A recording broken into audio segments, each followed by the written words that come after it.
सुप्रभात।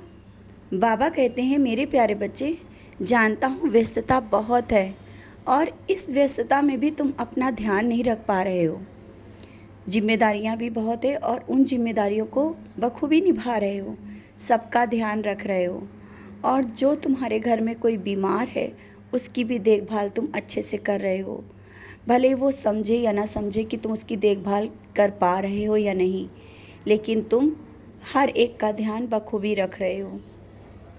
लेकिन इन सब परेशानियों के साथ तुम अपना ध्यान रखना भूल जाते हो और जो मैं कह रहा हूँ उन बातों को समझो, अपना ध्यान रखो और इस तरह से निराश मत हो कि तुम्हारा क्या होगा। तुम्हारे जीवन में जो परेशानी है या जो बीमारी लग रही है तुम्हें, तकलीफ़ छोटी ही सही लेकिन वो तुम्हें बहुत बड़ी लग रही है। तुम्हें लग रहा है कि तुम्हें कोई बहुत बड़ी बीमारी हो जाएगी, कहीं ऐसा तो नहीं कि कुछ किसी के साथ बुरा हो जाएगा। और ये सोच करके तुम रात दिन इसी चिंता में रहते हो और रोते भी हो। ये चिंता अपने मन से निकाल दो बच्चे। नकारात्मक विचार हैं तुम्हारे और तुम्हारे कर्म ऐसे तो नहीं कि कोई तुम्हारे घर में कोई विपदा आ सकती है या कोई बड़ी बीमारी हो सकती है। हाँ, अभी कुछ दिन पहले जो हुआ ना, उससे तुम सोच करके डर गए हो, लेकिन ये कभी सोचना इससे भी बड़ी विपदा आने वाली थी, लेकिन वो थोड़े से ही निकल गई। समझ रहे हो ना? तो अब मत निराश हो। जब मैं तुम्हारे साथ खड़ा हूँ तो फिर तुम्हें क्यों डर और क्यों डरते हो? तुम्हारी ये जो भक्ति है, अटूट भक्ति और जो सेवा है, भले ही तुम्हें कोई तकलीफ़ हो लेकिन तुम मेरी सेवा से पीछे नहीं हटते हो।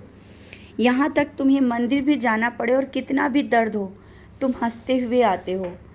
ऐसा भी हुआ और तुम्हारा वो दर्द भी गायब हुआ। छोटे छोटे चमत्कार तो तुम्हारे जीवन में होते रहते हैं। शायद तुमसे जब लोग पूछते हैं कि चमत्कार बताओ, तो तुम्हें सोचना पड़ता है कि तुम्हारे जीवन में तो हर पल बहुत कुछ होता रहता ही है, हर पल कुछ होता रहता है। लेकिन तुम उन सोच में पड़ जाते हो कौन सा बताऊं और कौन सा ना बताऊं।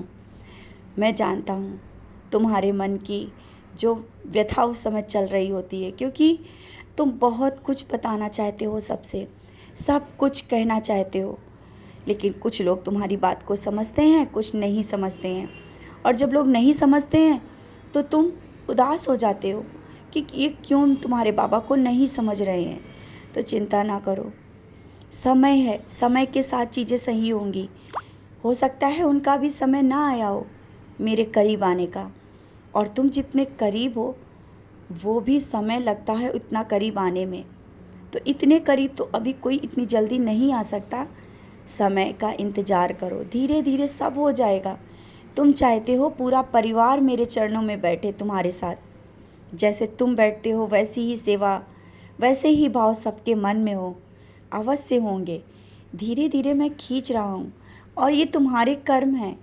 तुमने अपने कर्मों के द्वारा ही बहुत कुछ अपने जीवन में सही किया है और लोगों के जीवन में भी खुशियाँ ला रहे हो। तो जैसा तुम चाहते हो वैसा ही होगा। और हाँ, जब बाहर जाते हो तो सोचते हो कि बाबा कैसे रहेंगे और कैसी सेवा करेंगे, इसी चिंता में परेशान होना। चिंता मत करो, जब तुम बाहर जाते हो मैं तो तुम्हारे साथ चल देता हूँ और तुम्हारे साथ ही रहता हूँ। और जब किसी के घर पे तुम गए और सोच रहे थे कि स्नान कैसे कराऊं, तुमने अपने मन में जो सोचा ना, मुझे उस पल याद किया, सब मेरा सेवा हो गई थी। स्नान भी हो गई और सेवा भी हो गया। तो उसकी चिंता तुम्हें करने की कोई ज़रूरत नहीं है। मैं तो हूँ तुम्हारे साथ, जहाँ जाते हो, जहाँ बैठते हो, जिससे बात करते हो। और मैंने दर्शन भी दिया, जहाँ भी जा रहे हो मैं तुम्हें दर्शन दे रहा हूँ। तो हर समय मैं तुम्हारे साथ रहता हूँ। और जो भी कर्ज की स्थिति आ रही है ना, इससे बचने की बहुत ज़रूरत है। इतनी जल्दी किसी से कर्ज मत लेना।